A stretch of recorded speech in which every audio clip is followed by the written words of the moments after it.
Cambridge English, Ielts 13, Tests 1 to 4. Published by Cambridge University Press and Uckles, 2018.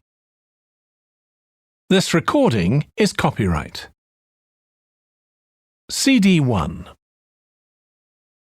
Test 1. You will hear a number of different recordings, and you will have to answer questions on what you hear. There will be time for you to read the instructions and questions, and you will have a chance to check your work. All the recordings will be played once only. The test is in 4 sections. At the end of the test, you will be given 10 minutes to transfer your answers to an answer sheet. Now turn to Section 1.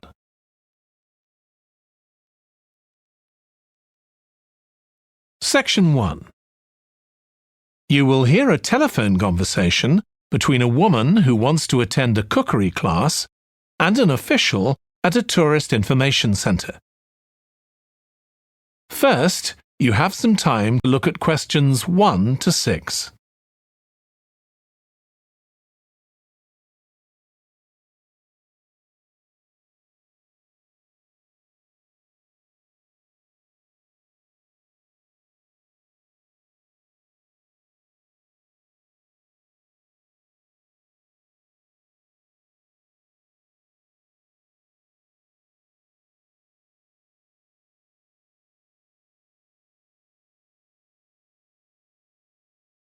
You will see that there is an example that has been done for you. On this occasion only, the conversation relating to this will be played first. Hello, Tourist Information Centre. Mike speaking. How can I help you? Oh, hi. I wanted to find out about cookery classes. I believe there are some one-day classes for tourists. Well, they're open to everyone, but tourists are always welcome. OK, let me give you some details of what's available. There are several classes. One very popular one is at the food studio. The first cooking class is at the food studio, so studio has been written in the space. Now we shall begin. You should answer the questions as you listen because you will not hear the recording a second time. Listen carefully and answer questions 1 to 6. Hello, Tourist Information Centre. Mike speaking. How can I help you? Oh, hi. I wanted to find out about cookery classes. I believe there are some one-day classes for tourists. Well, they're open to everyone, but tourists are always welcome. OK, let me give you some details of what's available. There are several classes. One very popular one is at the food studio. OK. They focus on seasonal products, and as well as teaching you how to cook them, they also show you how to choose them. Right, that sounds good. How big are the classes?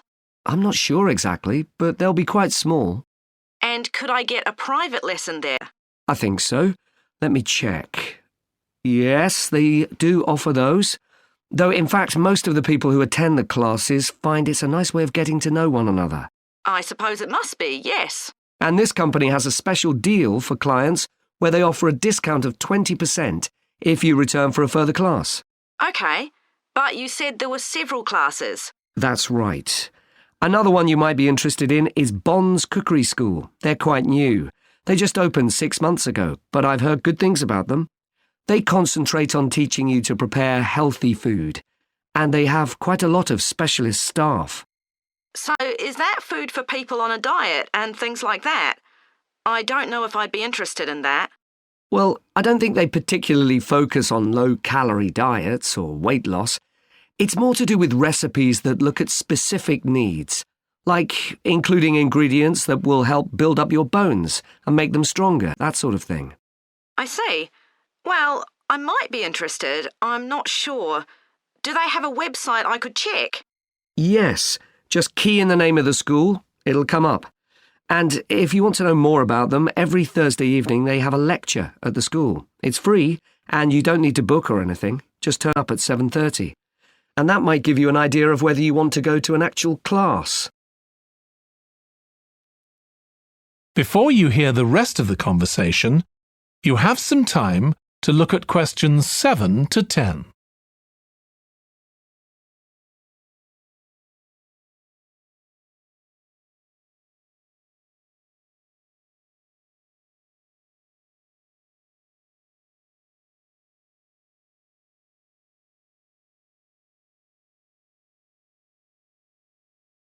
Now listen and answer questions 7 to 10.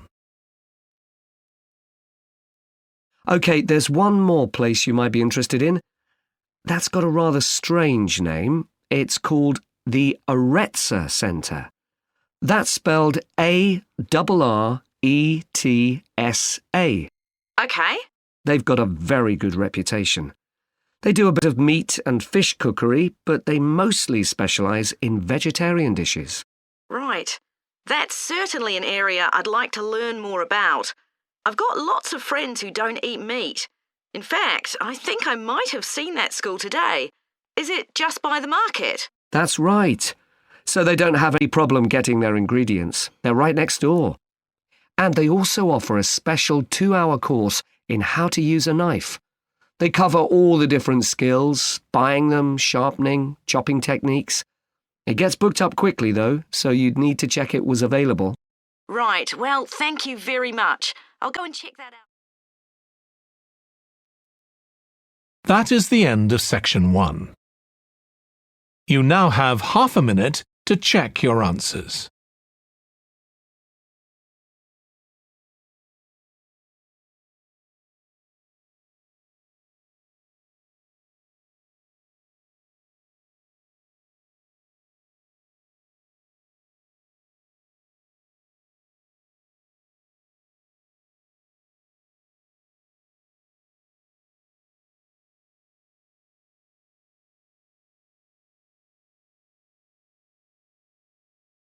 Now turn to section 2.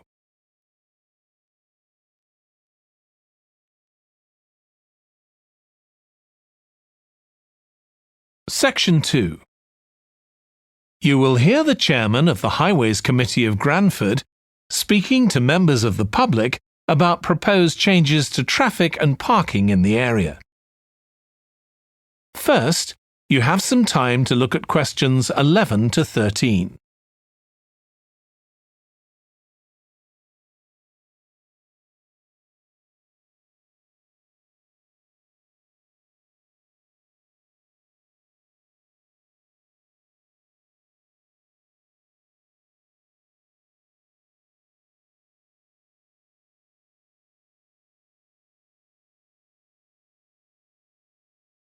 Now listen carefully and answer questions 11 to 13. Good evening, everyone. My name's Phil Sutton, and I'm chairman of the Highways Committee. We've called this meeting to inform members of the public about the new regulations for traffic and parking we're proposing for Granford. I'll start by summarising these changes before we open the meeting to questions. So, why do we need to make these changes to traffic systems in Granford? Well, we're very aware that traffic is becoming an increasing problem. It's been especially noticeable with the increase in heavy traffic while they've been building the new hospital. But it's the overall rise in the volume of traffic of all kinds that's concerning us. To date, there's not been any increase in traffic accidents, but that's not something we want to see happen, obviously. We recently carried out a survey of local residents, and their responses were interesting. People were very concerned about the lack of visibility on some roads due to cars parked along the sides of the roads. We'd expected complaints about the congestion near the school when parents are dropping off their children or picking them up. But this wasn't top of the list, and nor were noise and fumes from trucks and lorries, though they were mentioned by some people. We think these new traffic regulations would make a lot of difference, but we still have a long way to go. We've managed to keep our proposals within budget, so they can be covered by the council. But of course it's no good introducing new regulations if we don't have a way of making sure that everyone obeys them. And that's an area we're still working on with the help of representatives from the police force. Before you hear the rest of the talk, you have some time to look at questions 14 to 20.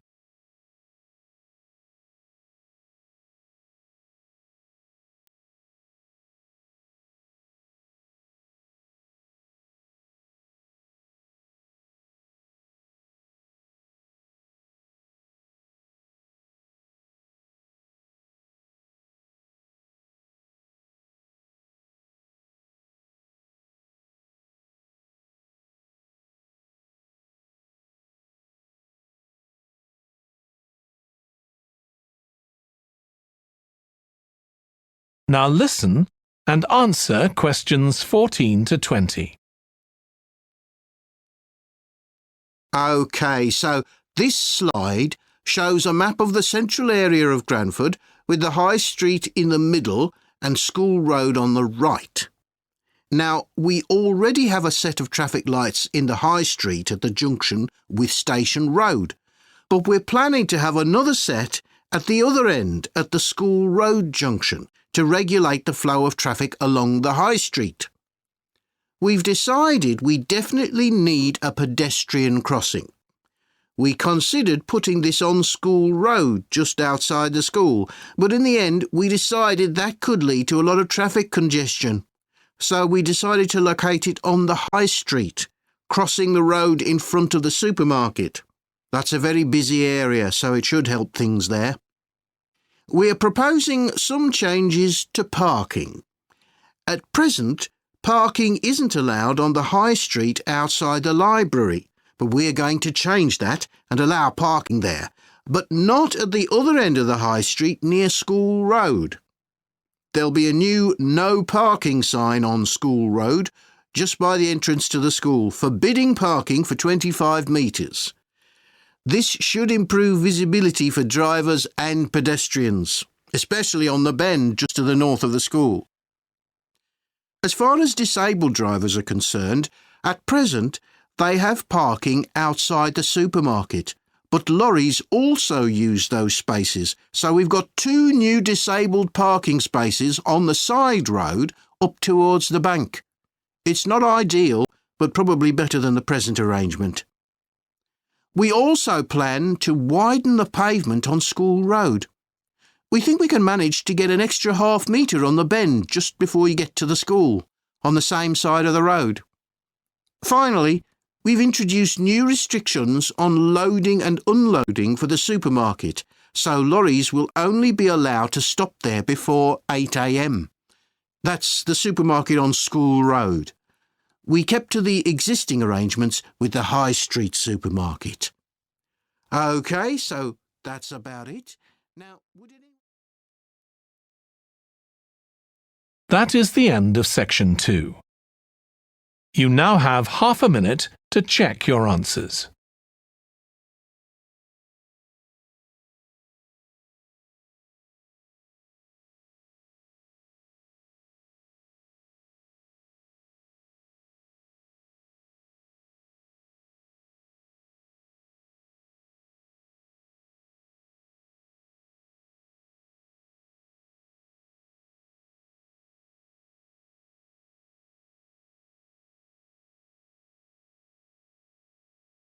Now turn to section 3.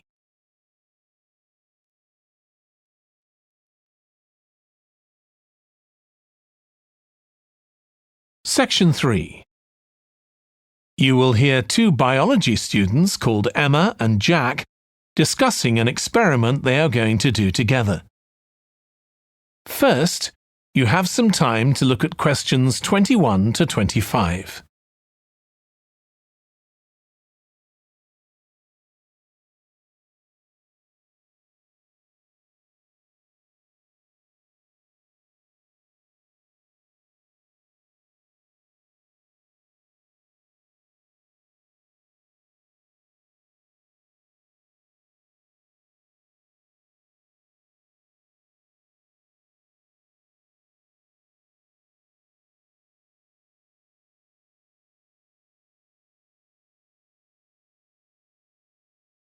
Now listen carefully and answer questions 21 to 25.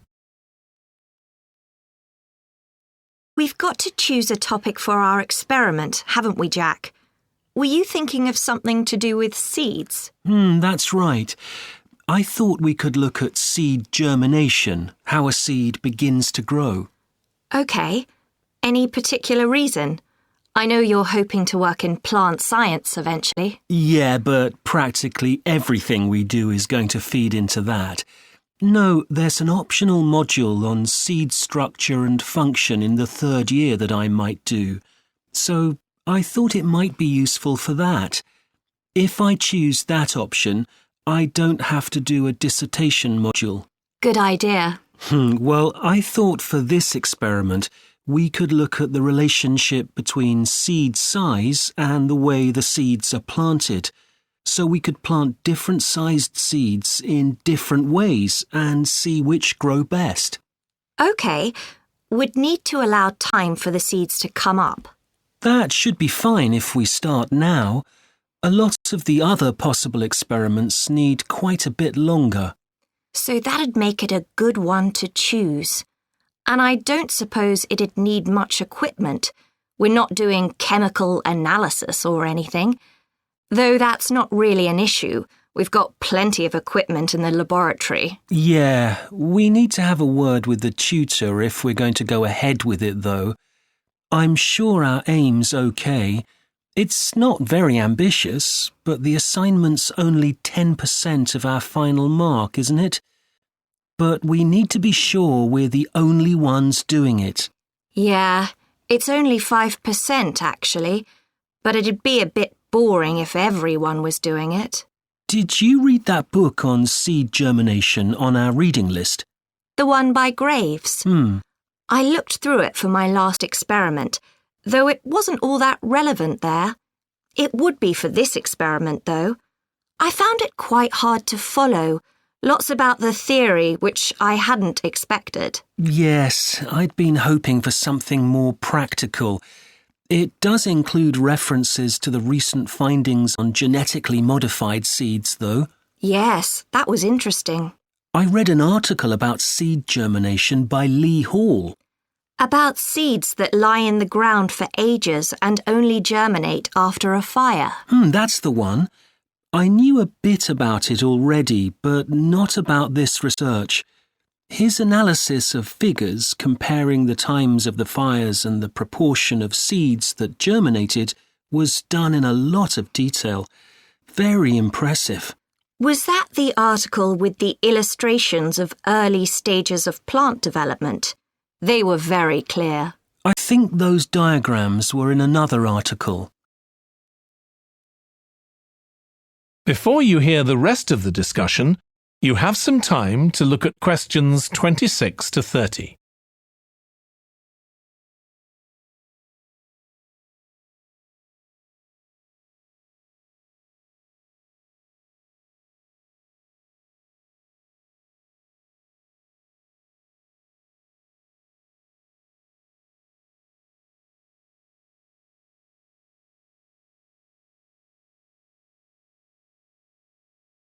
Now listen and answer questions 26 to 30. Anyway, shall we have a look at the procedure for our experiment? We'll need to get going with it quite soon. Right. So the first thing we have to do is find our seeds. I think vegetable seeds would be best, and obviously they mustn't all be the same size. So how many sorts do we need? About 4 different ones? I think that would be enough. There'll be quite a large number of seeds for each one. Then for each seed, we need to find out how much it weighs and also measure its dimensions. And we need to keep a careful record of all that. That'll be quite time-consuming. And we also need to decide how deep we're going to plant the seeds, right on the surface a few millimetres down or several centimetres. OK, so then we get planting. Do you think we can plant several seeds together in the same plant pot? No, I think we need a different one for each seed. Right. And we'll need to label them. We can use different coloured labels. Then we wait for the seeds to germinate. I reckon that'll be about 3 weeks, depending on what the weather's like. Then we see if our plants have come up and write down how tall they've grown. Then all we have to do is look at our numbers and see if there's any relation between them. That's right. So then we get... That is the end of section 3. You now have half a minute to check your answers.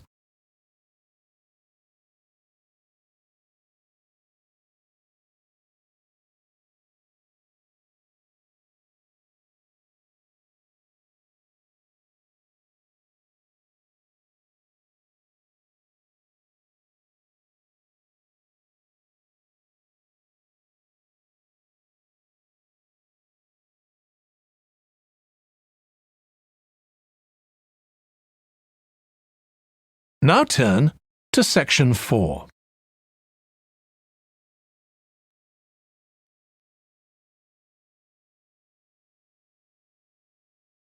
Section 4. You will hear part of a lecture on an environmental studies course about recent research on how animals are adapting to urban environments. First, you have some time to look at questions 31 to 40.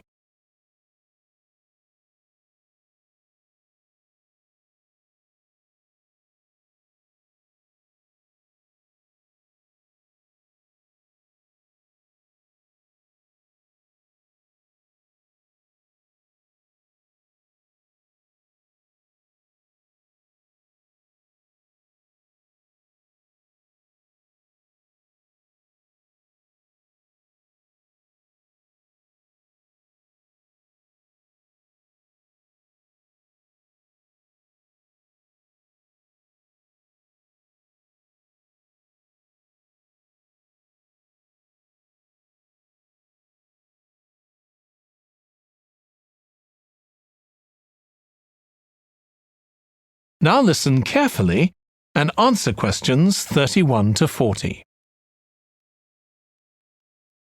Hi. Today we're going to be looking at animals in urban environments, and I'm going to be telling you about some research on how they're affected by these environments.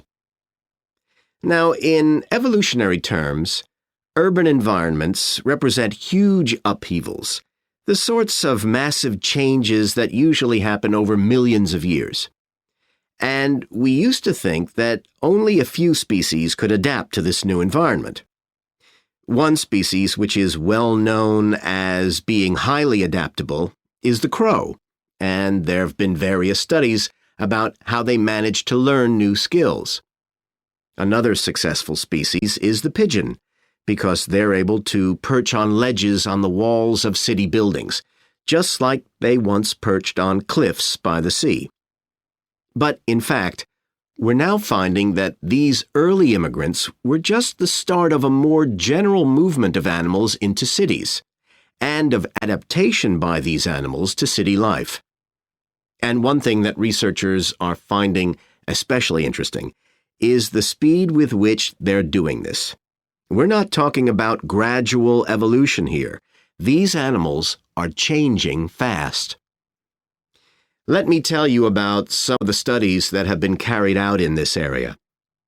So, in the University of Minnesota, a biologist called Emily Snellrud and her colleagues looked at specimens of urbanized small mammals such as mice and gophers that had been collected in Minnesota and that are now kept in museums there.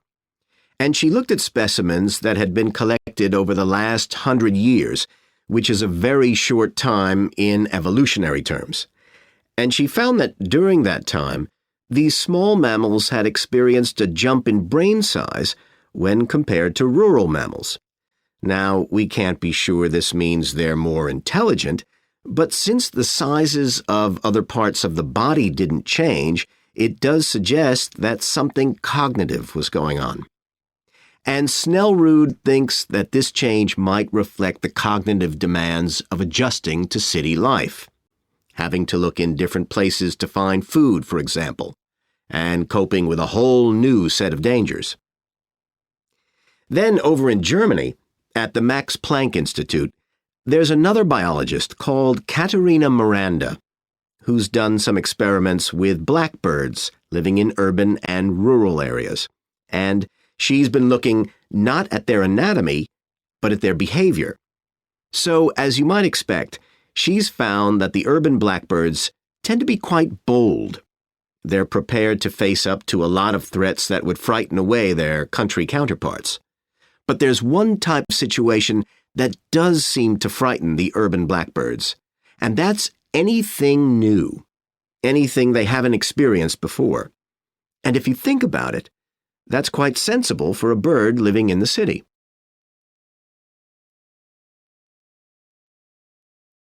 Jonathan Atwell, in Indiana University, is looking at how a range of animals respond to urban environments. He's found that when they're under stress, their endocrine systems react by reducing the amount of hormones such as corticosterone into their blood. It's a sensible-seeming adaptation. A rat that gets scared every time a subway train rolls past won't be very successful. There's just one more study I'd like to mention, which is by Sarah Parton and her team. And they've been looking at how squirrels communicate in an urban environment, and they've found that a routine part of their communication is carried out by waving their tails. You do also see this in the country, but it's much more prevalent in cities, possibly because it's effective in a noisy environment. So, what are the long-term implications of this? One possibility is that we may see completely new species developing in cities. But on the other hand, it's possible that not all of these adaptations will be permanent. Once the animals got accustomed to its new environment, it may no longer need the features it's developed. So now we've had a look at adaptation. That is the end of section 4. You now have half a minute to check your answers.